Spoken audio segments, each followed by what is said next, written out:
마음대로가 아닌 말씀대로, 마음대로가 아닌 말씀대로, 이런 제목으로 말씀을 나누고자 합니다. 오늘 저는 여러분과 다윗이라는 인물을 중심으로 서 말씀을 보고자 합니다.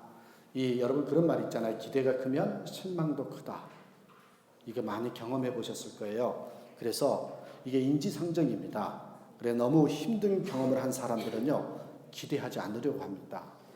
이 기대와 실망은 반비례하기 때문입니다. 다윗의 인생이 그랬어요. 다윗이 참 그런 삶을 살았던 것 같습니다. 여러분 이제 제가 쭉 한번 설명을 드리면 사무엘상 16장에 보니까 당대 최고의 존경을 받았던 사람이 사무엘이었잖아요. 근데 사무엘이 와서 이 다윗 야곱의 일곱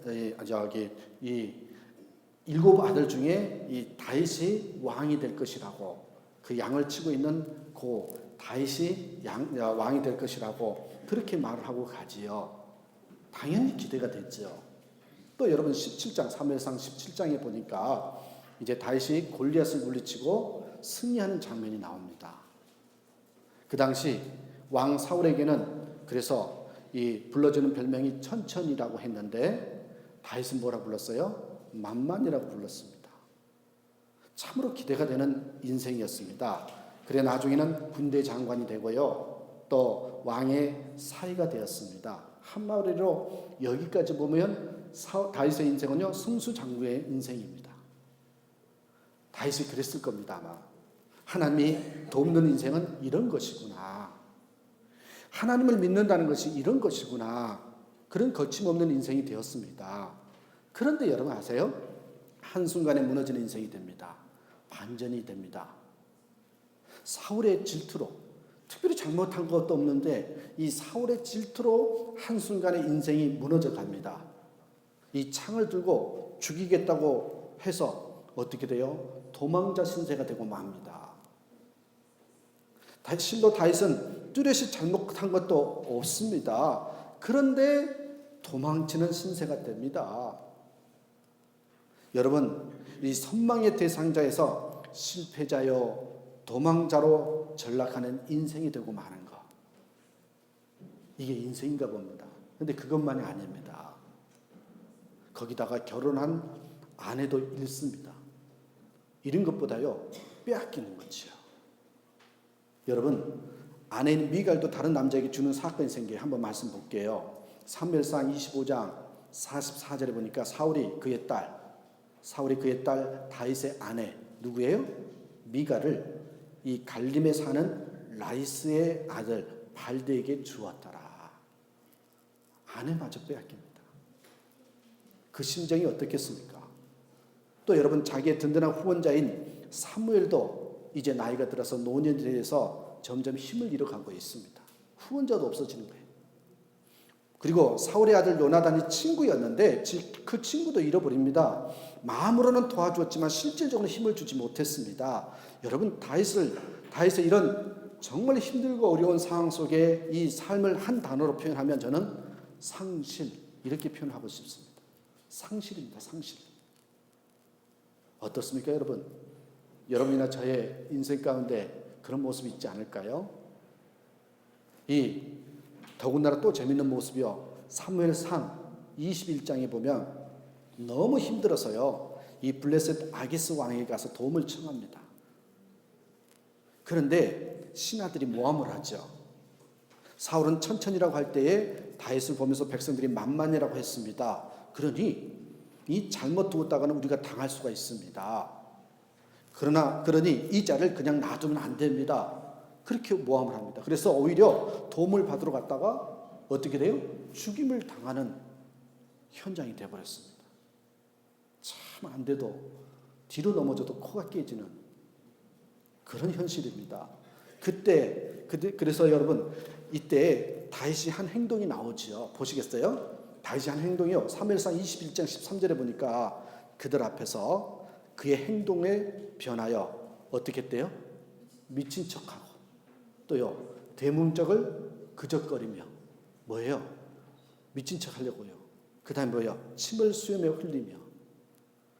여러분, 미친 척하고 간신히 도망쳤다는 거예요. 대문짝을 손을 벅벅 긁고요. 우리 한국말로 하면 영구 흉내를 냈다는 거예요. 영구. 바보짓을 했다는 겁니다. 그래서 살아남았습니다. 근데 여러분, 저도 남자지만요. 남자들이 가장 싫어하는 것 중에 하나가 이게 자존심 상한 거잖아요. 내가 이렇게까지 살아야 되나? 살기 위해서 자존심을 버린 행동입니다. 다윗이 그랬습니다. 살아남기 위해서 미친 척했습니다. 낮아지고 또 낮아진 삶이 다윗이었습니다. 다윗처럼 비참하고 절망적인 삶은 없을 것입니다. 그래서요, 저는 오늘 이런 다윗의 삶의 모습을 보면서 몇 가지 교훈을 찾아보고자 합니다. 나중에 어떻게 회복됐는지, 그 회복되는 과정이랄까요? 첫 번째입니다. 보십시오. 우리 인생에도 동굴이 찾아온다. 이거 기억하셔야 됩니다. 우리 인생에도 바닥이 있다. 여러분 정말 이거는 우리 인정하셔야 됩니다. 이 첫 번째로 다윗의 삶을 보면서요, 우리 인생에도 동굴이 찾아온다는 겁니다. 여러분, 우리 삶에 예고 없이 찾아오는 손님이 두 가지가 있다고 하죠. 하나는 죽음. 죽음은 예고 없이 오잖아요. 내가 죽을 날짜를 아는 사람이 어디 있겠어요? 두 번째는요, 이 실망과 낙심입니다. 실망과 낙심도요, 예고 없이 옵니다. 실망하고 낙심하고 싶은 사람은 아무도 없을 것입니다. 다윗의 인생에서도요, 그랬습니다. 다윗이 사무엘을 처음 만났을 때 기대했던 것이 뭔지 아십니까? 궁궐이었죠. 야, 나는 좀만 참고 견디면 궁궐로 간다. 사무엘을 만났을 때는 궁궐이었습니다. 그런데 보십시오. 하나님이 인도하신 것이 어디였어요? 동굴이었습니다. 우리 인생이 그렇습니다.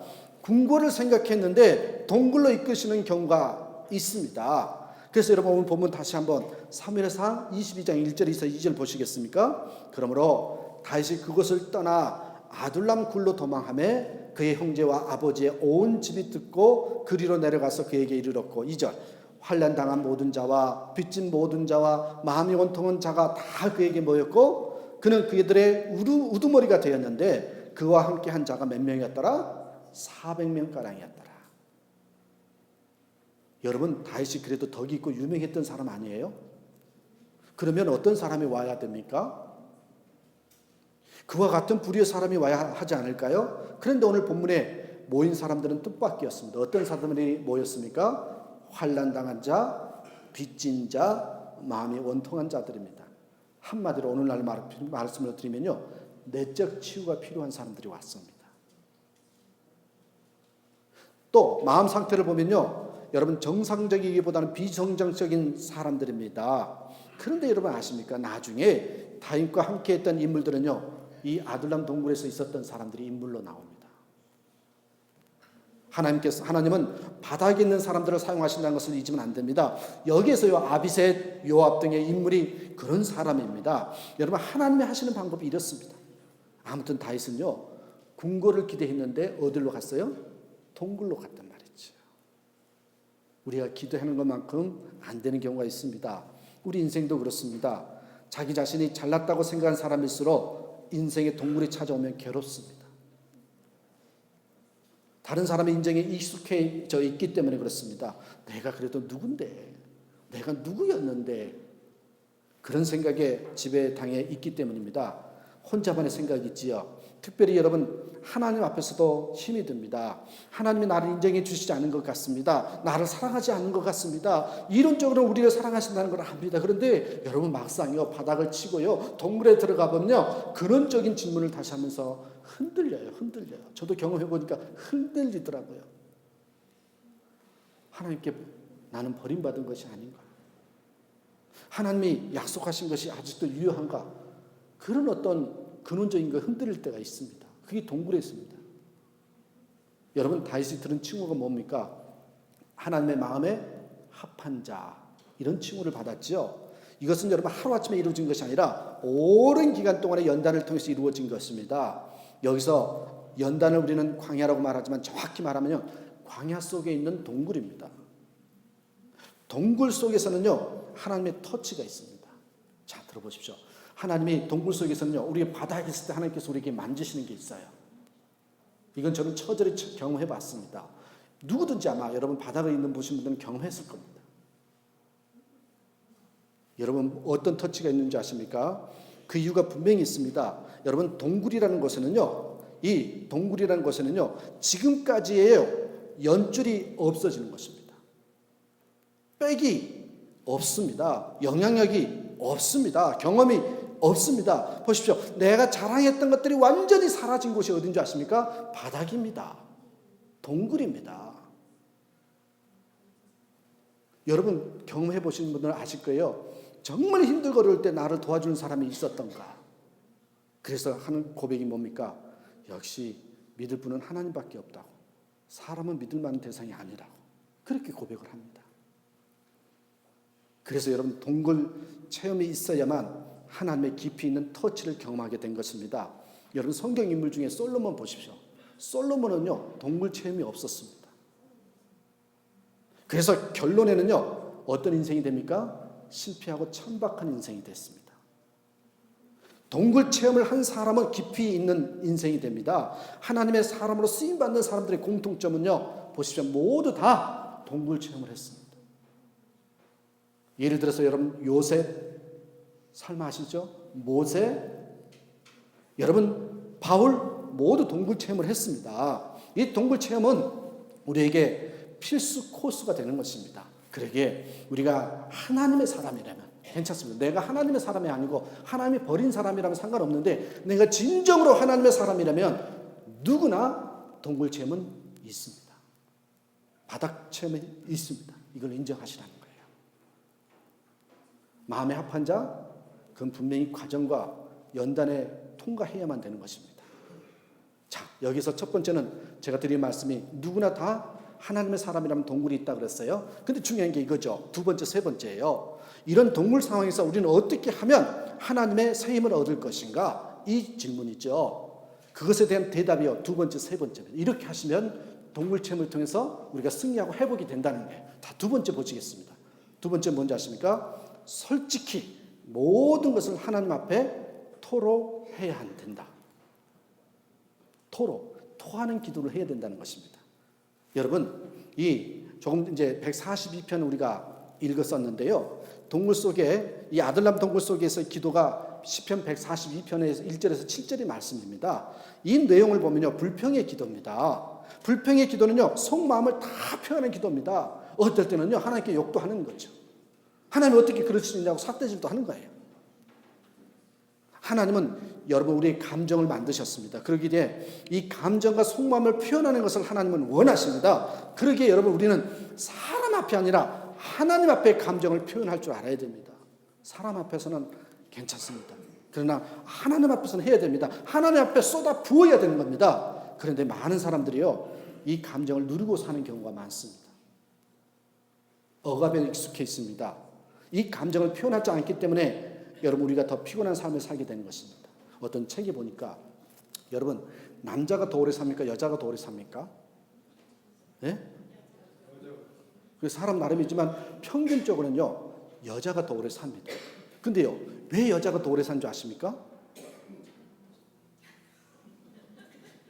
여러분 이 남자들은요 갑자기 쓰러지는 경우가 많은데 이 여자가 남자보다 더 오래 사는 이유를요 이 책에는 이렇게 이야기했습니다. 감정 표현의 차이랍니다. 남자들도요 수다를 좀 떨으셔야 됩니다. 그래야 오래 삽니다. 여러분 여자는 남자 비해서 이 감정을요 솔직하게 표현하기에 오래 산다는 것입니다. 근데 남자는요 특히 한국 남자들은요 남자 새끼가 무슨 눈물을 흘리냐고 그죠? 몇 번 지어박았네요. 저도 맞아봤는데 눈물 좀 흘리면 어떻습니까? 그죠? 근데 우리는 그렇게 억압해 있습니다. 남자들은요 누르면서 삽니다. 울음도 참습니다. 억압하면서 산다는 겁니다. 그러면 일찍 죽습니다. 그러면 갑자기 쓰러지는 경우가 많습니다. 여러분 남자나 여자나 누구든 저는 그렇게 말씀드리고 싶습니다. 그런 거 따지지 마시고 예수 믿는 사람은 하나님 앞에 정직해야 됩니다. 정직하게 다 표현을 하셔야 됩니다. 이것이 다윗의 기도였습니다. 자, 여러분 이제 우리 1절부터 7절 쭉 보시면서 심플하게 제가 다윗이 하나님께 한 기도의 단계를 한번 보실까요? 3단계가 있어요. 보시겠어요? 첫 번째, 다윗이 하나님께 한 기도의 3단계 중에 1단계는요. 토하는 기도입니다. 여러분 1절, 2절 다시 한번 보십시오. 1절, 2절. 내가 소리내어 여호와께 부르짖으며. 여러분 동굴 속에 들어가서 한번 소리를 질러 보십시오. 귀가 웅거립니다.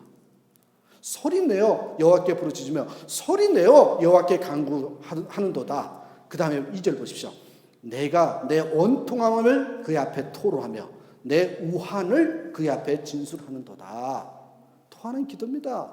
감정을 다 토하는 기도입니다. 여러분 우리가 음식을 먹고 다 토했을 때 다 토합니다. 그렇죠? 그런 것처럼 나의 마음의 감정을, 영혼들을 토해낸 것입니다.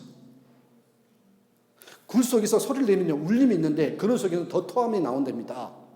이런 동물 속에서 먼저 보십시오. 두 가지요. 2절에 원통함을 토로하다. 이 원통함을 토로하다. 이것은 뭐냐면 나의 불평을요 물을 이렇게 쏟듯이, 영어로 말하면 이 pour out, 그래서 물을 쏟듯이 하나님 앞에 토해내는 것. 그게 원통함의 기도입니다.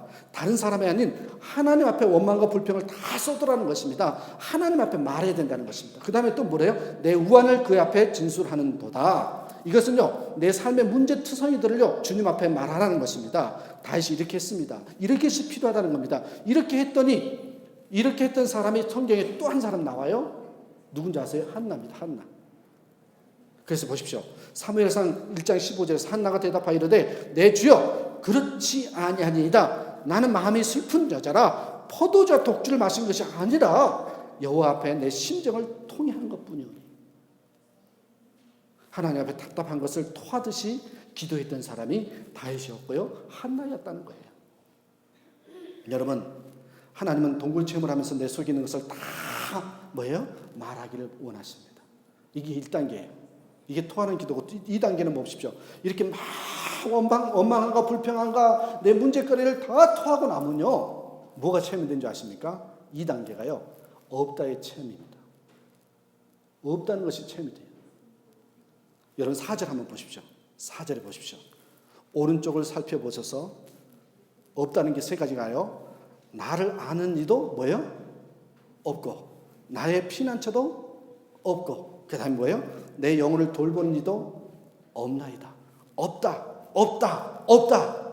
여러분 이게 힘입니다. 우리가 다 토하고 나면요 어떤 느낌입니까? 그러니까 여러분 기도할 때 먼저 다 토하시고요 그 다음에 체험하게 된 게 뭐예요? 2번째 단계가요 아무것도 없다는 것을 느낌을 받게 됩니다.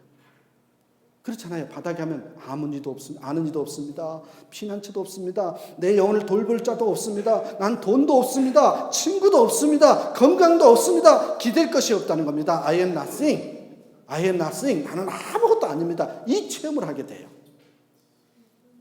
다윗은 동굴 속에서 나는 없는 존재라는 것을 고백한 겁니다. 두 손 들고요 주님 앞에 나아가는 것입니다.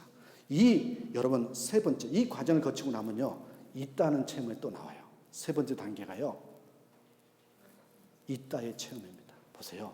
토하는 기도 없다 있다. 여러분 5절 보십시오. 여호와여 내가 주께 부르짖어 말하기를. 그 다음에 뭐래요? 주는 나의 피난처시오 살아있는 사람들의 땅에서 나의 분기이시니라 하였나이다. 여러분 이렇게 없다 고백하게 되면 하나님이 있다는 것을 확인하게 됩니다. 하나님이 보이기 시작한다는 겁니다. 하나님이 진정으로 나의 피난처라는 것을, 진정으로 하나님이 나의 분기시라는 것을, 그것을 체험하게 된다는 겁니다. 그래서요 다시 일어나게 된 것입니다. 그래서 여러분 보십시오. 동굴 체험은 하나님을 만나는 능력이 되고요 기쁜 영적 체험인 겁니다. 다윗의 영적 체험을 보면 굳이 비교하자면 여러분 이 골리앗과 싸워서 이겼을 때 고백한 거 있죠. 그것은 외적인 고백이라고 할 수 있어요. 근데요 그것은 우리가 좀 애워서 하면 다 누구든지 할 수 있는 고백입니다. 근데요 동굴 속에서의 고백은요 진정 내적인 고백입니다. 깊이가 다릅니다. 다 토한 후에 나는 아무것도 없습니다.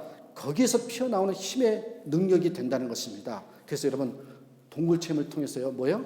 토함, 없음, 있음, 이 3단계가 되는 거죠.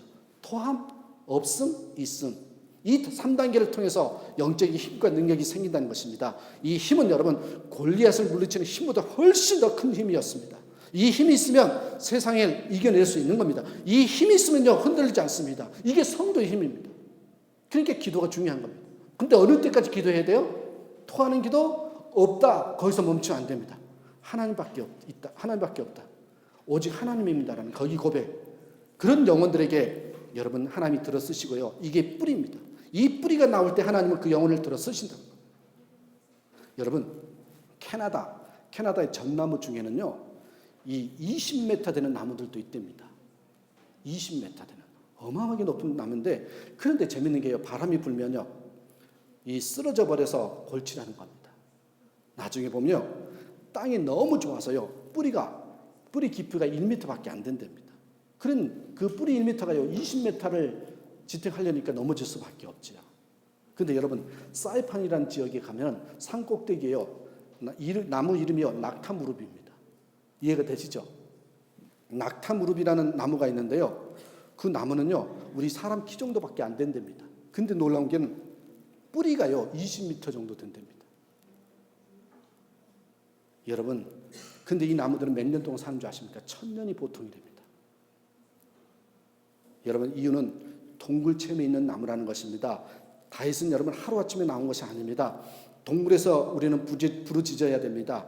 이날에 이런 하나님이 만나기를 여러분 간절히 축원합니다. 세 번째로 마지막으로 보십시오.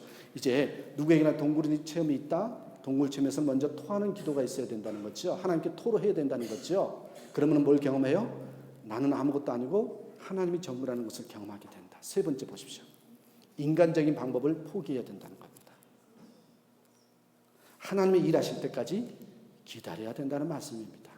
여러분 성경을 또 한 번 더 찾아볼게요. 오늘은 성경을 좀 사무엘 이야기를 보면서 사무엘상 24장을 보십시오. 24장 1절에서 4절 내용을 가지고요. 제가 새 번역으로 읽어드릴게요. 이 사무엘상 24장 1절 4절 한번 보시겠어요? 예, 보십시오. 제가 읽어드릴게요. 새 번역이기 때문에 그냥 앞에만 보셔도 이 내용이 이해가 됩니다. 블레셋 사람과 이게 무슨 내용이냐 보시면 사울이요 동굴에 와서 똥 싼 장면이에요. 좀 이야기 좀 험하게 해서 이야기하는데요. 그런 내용이 한번 보시겠어요? 블레셋 사람과 싸우고 돌아온 사울은 다윗이 엔게디 광야에 있다는 소식을 듣고 2절 온 이스라엘에서 3,000명을 뽑아 거느리고 다윗과 그의 부하들을 찾으러 어느 쪽으로? 들염소 바위 쪽으로 갔다. 3절 사울이 길 옆에 양 우리가 많은 곳에 이르렀는데 그곳에 굴이 하나 있었다. 사울이 뒤를 보려고 뒤를 보는 게 뭔지 아죠? 뒤를 보려고 그리로 들어갔는데 그 굴의 안쪽 깊은 곳에 다윗과 그의 부하들이 숨어 있었다. 4절 다윗의 부하들이 그에게 말하였다. 드디어 주님께서 대장님에게 약속하신 바로 그날이 왔습니다. 내가 너의 원수를 너의 손에 넘겨줄 것이니 네가 마음대로 그를 처치하여라 하신 바로 그날이 되었습니다. 다윗이 일어나서 사울의 겉옷자락을 몰래 잘랐다. 여러분 다윗이 깊은 굴에 숨어 있었어요. 그런데 사울이 이 굴에 들어왔습니다. 화장실 대신에 들어온 것입니다. 사울은 여기서 죽으면 얼마나 창피한 일입니까? 그래도 일개 왕이요 똥 싸다가 죽었다. 이게 참 창피한 일 아닙니까? 그런데 다윗은 그렇게 하지 않았습니다. 분명 사울을 죽일 수 있는 기회입니다. 여러분 인간적인 관점으로 봐도요. 여러분 분명히 기회입니다. 기회. 또요 신앙적인 관점으로 봐도요. 이건 하나님의 섭리하심이에요. 그러니까요. 죽여도 상관이 없는 기회입니다. 그런데 다윗은 그렇게 하지 않았다는 것이 중요합니다. 다윗은요 편법을 쓰지 않았습니다. 인간적인 방법을 포기했다는 거예요. 다윗이 정말 대단하고 하나님께 쓰임받은 이유가 이것 때문입니다. 여러분 여호와가 세우신 종을 내가 죽여서는 안 된다는 말씀이 생각나서 어떻게 했대요? 어떻게 하나님께서 세우신 종을 내가 함부로 사람이 죽일 수 있냐고. 그래서 여러분 옷자락만 자르고 죽이지 않았다는 겁니다. 나중에 또 한 번 죽일 수 있는 기회가 있었어요. 그때는요 물병만 훔치고요 살려주었습니다. 수 번이나 죽일 기회에서 죽이지 않았다는 것입니다. 여러분 이것은 잘한 것입니다.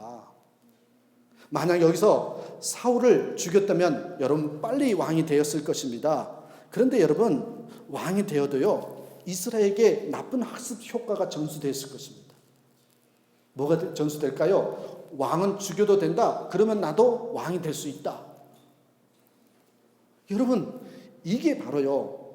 이게 전수됐을 것입니다. 그러면 어떻게 돼요? 멸망의 지름길이 됩니다. 이런 상황을 만든 곳이 있어요. 여러분, 남유다와 북이스라엘로 나눠졌잖아요. 그렇죠? 그때 북이스라엘이 이랬습니다. 이 북이스라엘 역사를 보면요. 9개의 왕조가 왕이 됐는데 그 속에요. 쿠데타가 몇 번 있었는지 아십니까? 12번이나 있었습니다. 잘못된 것이 전수되다 보니까 이런 일이 생기게 된 것입니다. 죽이는 역사가 만들어진 것입니다. 뭐예요? 멸망의 역사가 되어버립니다. 하나님의 방법대로 하지 않고 인간들의 방법대로 하면 인생도 마찬가지입니다. 여러분, 빨리 이루는 것도 좋습니다. 그러나 여러분, 편법이 되어서는 안 됩니다. 그게 지름길일 수도 있지만 망하는 지름길일 수도 있습니다. 우리는요, 이 부메랑 효과를 잊으면 안 됩니다. 부메랑의 법칙을 잊으면 안 됩니다. 정도를 벗어나면 안 됩니다. 비난하고 함정, 공격, 정죄로 넘어뜨릴 수 있습니다. 편법으로 얻으면 나도 동일한 방법으로 당할 수 있다는 거 잊으면 안 됩니다. 그러므로 여러분, 우리는 힘이 있을 때요, 사람을 코너로 몰아서는 안 돼요. 극단적으로 몰아서는 안 됩니다. 그렇게 되면 자기 함정에 자기가 빠지는 경우가 발생합니다. 왜 이런 말이 간용구가 됐겠어요? 그만큼 사례들이 많이 있다라는 거지요. 내가 심판하면 안 됩니다. 사람이 사람을 심판하는 것이 아니라 하나님이 심판해야 됩니다. 우리가 심판하면 우리도 심판받게 될 것입니다. 이 부메랑의 법칙을 잊어서는 안 됩니다. 하나님이 꺼내주실 때까지요, 기다릴 줄 알아야 됩니다. 하나님이 도우심을 주실 때까지요, 기다릴 줄 알아야 됩니다. 우직함이 있어야 됩니다. 이것을 배워야 합니다. 한 사람을 소개합니다. 약 20여 년 전의 이야기예요. 이분은 머리가 굉장히 똑똑했는데요. 행정고시, 사법고시, 회계사 시험에 모두 합격한 사람입니다. 우수한 인재입니다. 그런데 아주 겸손한 분입니다. 이분이요, 국가에서 국비 장학생으로 미국 유학을 보냅니다. 여러분, 이 당시에는요, 미국 유학이 흔하지 않은 시절이었습니다. 이분이 미국 유학을 마치고 남들은 어떤 방법으로든지 한국으로 돌아오지 않은 경우가 많습니다. 국비 장학생으로 가면요, 반드시 유학을 마치고 나서 한국에 와서요, 5년 동안 근무를 해야 되는 게 원칙입니다. 근데요, 보통 사람들 어떻게 머리를 굴려서도요, 안 돌아오는 경우가 많답니다. 그런데 이분은요, 한국으로 정직하게 돌아왔습니다. 국비 유학생으로 공부를 했기에 돌아온 다음에 5년 동안 공무원으로 근무를 해야 한다는데 그대로 했습니다. 처음 공무원의 각봉에 작은 아파트에서 거주하면서도요, 국가에 봉사를 한 것입니다. 이런 상황에서 주변 사람들이 그 사람이 너무나도 능력 있고 똑똑하다라고 해서 스카우트 제의를 했지만 의리 때문에요, 이러한 좋은 제의를 거절합니다. 그렇게 여러분 5년 동안 국가에 봉사를 했습니다. 이런 모습을 보면서요, 주변의 많은 사람들이 한심하다고 그렇게 평가했습니다. 그런데 여러분 아십니까? 나중에 5년 지난 다음에 작은 그룹에서요, 회장으로 모셔갔다는 겁니다. 이분을 보면서 편법이 당장 편할 수 있지만 기본을 지키고 하나님이 꺼내주실 때까지 정도를 가면 하나님이 엄청난 능력을 주신다는 것을 저는 다시 한번 깨닫습니다. 여러분, 기본 지키며 정도를 지키며 하나님 속에 머물러 있으면 하나님의 방법으로 꺼내주실 때까지 기다리면 하나님이 더 크게 이루십니다. 저는 이 원리를 이렇게 설명합니다. 이 동굴에서의 상황은 긴급한 상황입니다. 이런 상황에서 여러분 부탁드립니다. 오늘 설교 제목이에요. 정말 힘들고 어려운 상황 때 꼭 이렇게 한번 해보십시오. 그게 뭡니까? 마음대로가 아닌 말씀대로의 삶을 사시면 하나님이 역사하십니다. 내 마음대로 살면요, 내가 내 삶을 이끌어가기 때문에 거기까지밖에 안 됩니다. 근데요, 말씀대로 살면요, 힘들고 어려울 때 말씀대로 한번 도전해 보시면요, 하나님이 역사하십니다. 여러분, 저는 목회를 하는 목사입니다. 목사는 더더욱 이렇게 살아야 한다고 생각합니다. 새롭게 시작한 목회, 저는 정말 이 정도를 따르고 싶습니다. 이대로 했더니 실패했다는 말을 듣더라도 이렇게 한번 해보고 싶습니다. 여러분, 제가 이전 교회를 약 10년, 11년 정도 섬겼는데요, 한번 돌이켜 봤습니다. 3년 동안은요, 욕도 많이 들었고요, 손가락질도 많이 받은 것 같습니다. 가정의 어려움을 당하면서. 근데 여러분, 3년 지나고 나니까요, 세워주시더라고요. 나는 좀 이벤트형이 아니라 좀 끈질기게 길게 해야 되는 스타일이구나. 저는 그걸 압니다. 여러분 마음 가운데 우리 교회가 부흥이 안 되고 왜 이렇게 답답한가 그런 마음도 있으시겠지만요. 3년만 기다려 보십시오. 저는 3년형입니다. 3년형. 3년을 기다려 봐야 증거가 나오는 사람이니까 이해하시고요. 좀 기다려 보시고요. 하나님 방법대로 한번 해보겠습니다. 그러면 하나님께서 어떻게 역사하신지 저는 그걸 보고 싶습니다. 그렇습니다, 여러분.